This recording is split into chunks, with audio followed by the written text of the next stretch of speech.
There is a kind of cold that doesn't feel like cold. It feels like the air has been replaced with something that has edges. You breathe in, and your lungs reject it before your mind understands why. Not discomfort, refusal. The body recognizes the threat before the brain finds the word for it. On the Mongolian steppe in deep winter, that moment arrives without warning and without mercy. -40, -50. Wind chill that drives the felt temperature past what instruments were designed to record. Exposed skin doesn't gradually numb, it freezes. In under 2 minutes. Metal tools don't bend, they shatter. Water thrown into the air crystallizes before it reaches the ground, falling as dust instead of drops. There are no trees here, no mountains close enough to matter, no valleys deep enough to swallow the wind. Just grass, sky, and a plateau larger than Western Europe, flat in every direction, offering nothing, forgiving nothing, indifferent to everything that tries to live on it. And yet for over 3,000 years, families lived here. Not in buried shelters or behind stone walls. In portable homes made from bent wood and compressed wool, structures dismantled in under an hour and rebuilt before nightfall. They raised children here. They kept livestock alive. They sustained entire civilizations through winters that would collapse modern infrastructure within 72 hours. Most people ask how they survived. That is the wrong question. The right question is why they stayed. Because they chose this. Every spring, when the passes opened and the south became accessible, they remained. The steppe was not a trap. It was a landscape they had learned to read more precisely than any map ever drawn. What they built here was not just shelter.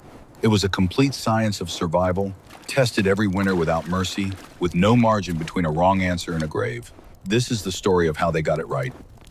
Before a single pole was raised, before a single felt panel was unrolled, the decision of where to build determined everything that followed. The steppe looks uniform to an untrained eye, flat in every direction. Grass and horizon meeting at a line that offers no landmarks, no logic, no obvious reason to choose one patch of ground over another. A stranger standing here sees emptiness. A herder whose family had spent 12 generations reading this landscape saw a language, subtle gradients in elevation, hidden geometries in the way terrain folded into itself, patterns that only revealed themselves across decades of watching the same storms move across the same ground. They were looking for what they called the shadow of the mountain, not a metaphor, a precise meteorological concept, the protected zone on the downwind side of elevated terrain, where Siberian winds, striking the obstacle at angle, deflected upward and passed overhead, rather than across the ground. This was not instinct. This was applied fluid dynamics, conducted without instruments, encoded into families over centuries of observation, passed from parent to child as carefully as any physical skill. The ideal winter ground sat on a south-facing slope. The killing winds from the northwest passed above the camp. The low winter sun, which barely clears the horizon between November and February, struck the hillside directly rather than glancing across flat ground. Research on traditional Mongolian camp placement confirms south-facing slopes can register 8 to 12 degrees Celsius warmer than exposed flat terrain under identical atmospheric conditions. In an environment where every degree was a margin between function and failure, that difference was everything. Water shaped the decision with equal precision. Frozen rivers remained the only reliable source for humans and livestock through deepest winter. The ideal site balanced access against exposure, close enough to reach the ice, far enough that channeled wind through the river corridor passed at a distance rather than through the camp. Archaeological surveys confirmed the best winter locations were reused across multiple generations. Not occasionally, consistently. The same ground chosen by the same families across centuries. This knowledge was never written down. It was demonstrated season after season until the next generation had absorbed it through practice rather than instruction. Every wrong campsite in history is an unmarked grave. Every right one is a lesson someone survived long enough to teach. But location alone could not keep anyone alive at -50. What happened next required a different kind of intelligence entirely. A single shelter, standing alone on open ground, would not survive a serious winter storm. The Mongols understood this not as theory, but as the accumulated memory of every camp that had failed before theirs. Their solution was not to build stronger individual structures. It was to stop thinking about structures as individual. They arranged their shelters in a tight ring, doors facing south, walls nearly touching. The formation was called the kur. What it created was not a collection of separate homes. It was a single aerodynamic system. The gaps between adjacent structures were minimized until the ring formed a near continuous wall at ground level, where wind carries its most lethal chill. Inside this ring, the air stilled. 2. The compound interior became a microclimate protected from the wind that was killing everything outside it. Each evening, herders drove their sheep and younger cattle into that protected interior. 100 sheep generate substantial collective body heat. Clustered together in a wind-blocked space, their combined thermal output raised the ambient temperature inside the compound by 5 to 10 degrees Celsius through the night. The shelters protected the animals from wind. The animals warmed the air the shelters had already calmed. This was not a design, it was a relationship. You cannot survive the Mongolian winter alone. Not because of weakness, because the physics will not allow it. The Kur made that truth visible in wood and wool. Isolation was not merely dangerous here, it was architecturally impossible. The camp itself enforced community as a condition of survival. The shelter at the center of this system was called a yurt. And the first thing to understand about it is that it was not designed to resist the steppe. It was designed to think like it. The frame began with the wall sections called khana. Each section was a lattice of wooden strips pinned at their intersections, allowing the grid to expand or contract through a scissor mechanism. This was not carpentry, this was load distribution geometry. When snow accumulated on the roof, the weight pressed downward through dozens of converging roof poles onto the lattice walls. The diamond pattern transferred this vertical force outward and downward simultaneously, distributing it across the entire perimeter, rather than concentrating it at any single point. Under load, the yurt did not weaken, it stiffened. The roof poles connected the lattice walls to a central crown ring at the apex called the tonneau. Gravity pulled these poles outward. Heavy woven wool tension bands encircling the top of the lattice converted that outward thrust into compressive hoop stress, pulling the wall sections inward against each other. More weight on the roof generated greater outward force, which increased tension in the bands, which clamped the walls more tightly together. The structure became more stable under the exact conditions designed to destroy it.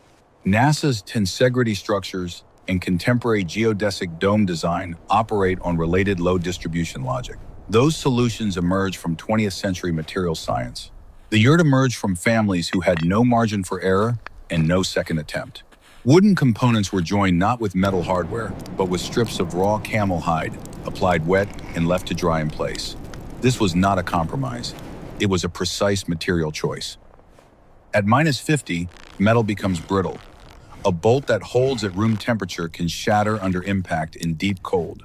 Metal also conducts heat, creating thermal bridges, through which warmth bleeds out of the interior. Dried camel hide retained elasticity in extreme cold.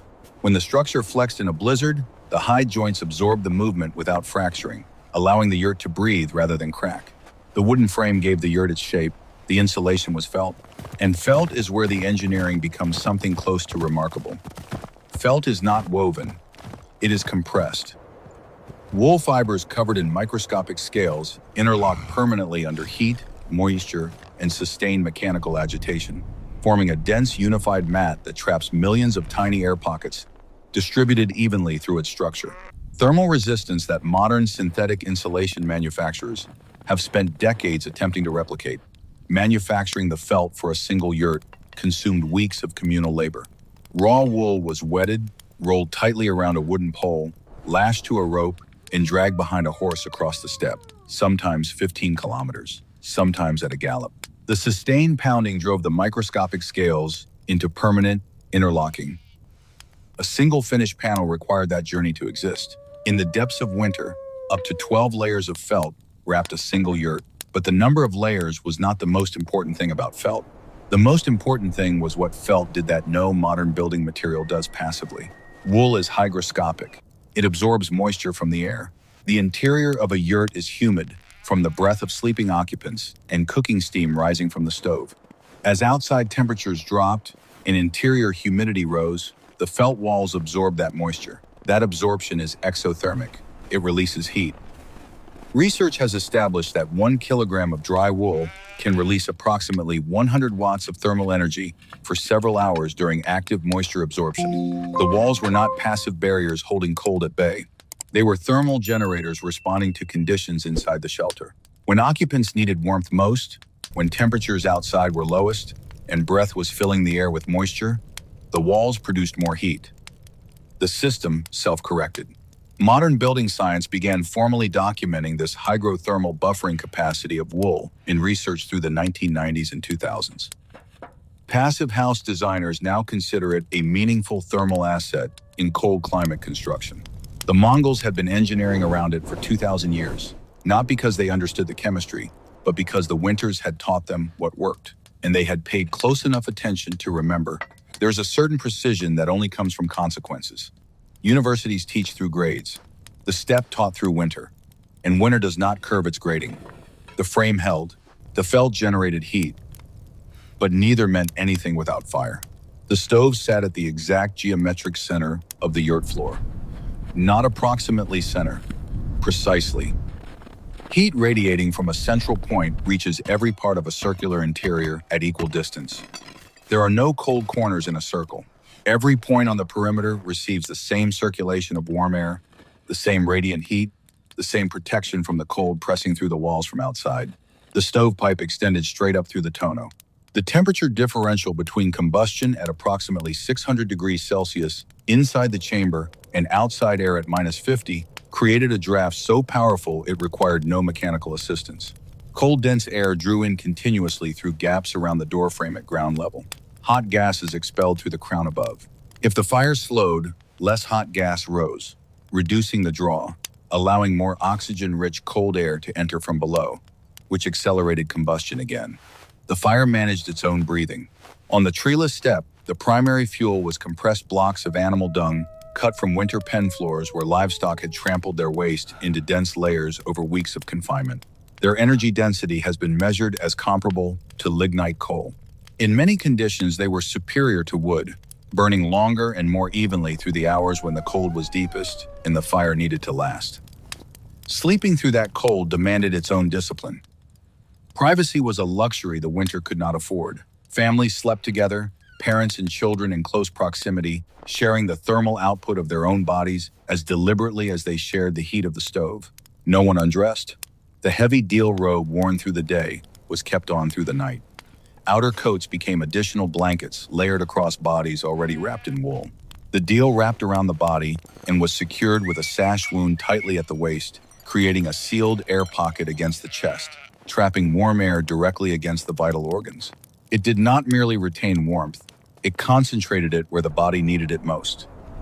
Heat from the central stove radiated outward, rose to the conical roof, and rolled down the curved interior walls, creating convection loops carrying warm air toward the perimeter sleeping areas. The circular geometry eliminated dead zones. The same shape that shed wind and distributed snow load also optimized warm air circulation through the interior. Every design decision reinforced every other. On the coldest nights, newborn lambs and goat kids were brought inside, positioned near the door, close enough to add their body heat to the interior, far enough not to disturb the sleeping family. A few young animals could raise the interior temperature by several degrees. Every degree mattered. The animals that survived inside that yurt also secured the family's economic survival into the following year. Warmth and wealth were the same calculation. But even a perfectly placed camp, a perfectly arranged kur, a perfectly built yurt with 12 layers of felt and a self-regulating fire, and a family sleeping fully dressed could still be destroyed. Because the steppe had weapons that no engineering fully answered. The Mongols named them. The White Death arrived when heavy snowfall buried the landscape. Pastures disappeared. Water sources became unreachable. Roofs required constant clearing to prevent collapse. Livestock starved standing above grass they could no longer reach. The Black Death struck when extreme cold descended on bare ground, with no snow cover, no insulating layer around the yurt base, no snow to melt for water. The cold entered from below as well as above, and fuel burned faster than it could be replaced. The Iron Death came when false spring briefly thawed the surface and cold crashed back, encasing the landscape in impenetrable ice. Animals stood on top of grass they could smell but not reach. They starved with food beneath their feet. The cold death was pure temperature, -50 or below, sustained across days. Fuel stores burned through faster than the calendar allowed. The felt reached its thermal limits. Families burned everything that could burn. These events, known collectively as Judd, once occurred roughly once per decade, giving communities time to rebuild between disasters. Climate records from Mongolia's National Agency for Meteorology showed Zood events now occur every 2 to 3 years. The 2010 Zood killed approximately 8 million livestock and devastated the livelihoods of an estimated 769,000 herders in a single season. The Yurt had not changed, the winters had. A system refined across 3,000 years to recover between catastrophes was now facing catastrophes that arrived before the recovery was complete. The engineering held, the intervals did not. Every civilization in history that bet everything on permanence eventually lost that bet. Rome built walls, thick ones, stone ones, walls that took generations to construct and were meant to stand for eternity.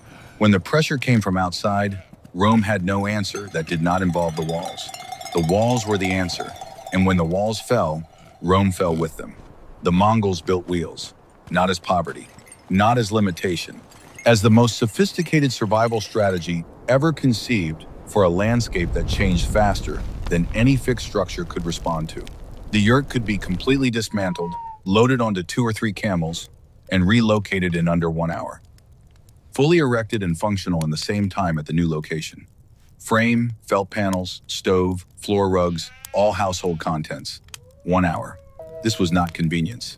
This was the fundamental adaptation that made human life on the steppe possible across 3 millennia. The capacity to follow the energy source, to move the human shelter after the livestock rather than forcing animals to remain near a fixed point until both the pasture and the animals were exhausted. Static structures become tombs when the conditions that justified building them change. The yurt was an escape pod. It was always ready. The tonneau carried this integration further than structure or ventilation alone. On clear days, a shaft of sunlight entered through the crown opening and traveled across the interior lattice wall at a predictable rate. The Mongols divided the day into segments corresponding to positions of that moving beam, each named for an animal in the traditional cycle. The house itself told time. The shelter that resisted wind also distributed snow load. The felt that insulated also generated heat. The stove that heated also managed its own ventilation. The livestock that provided food also provided warmth. The mobility that allowed escape from disaster also meant no fixed investment was ever permanently stranded. Every element served multiple functions. Every function reinforced every other. Nothing was wasted because nothing could afford to be.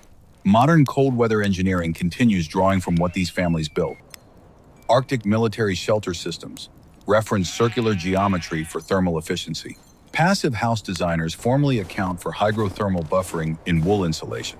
Emergency relief shelters in extreme cold use tension-based structural logic the Kana lattice demonstrated 3,000 years ago. The solutions were not rediscovered.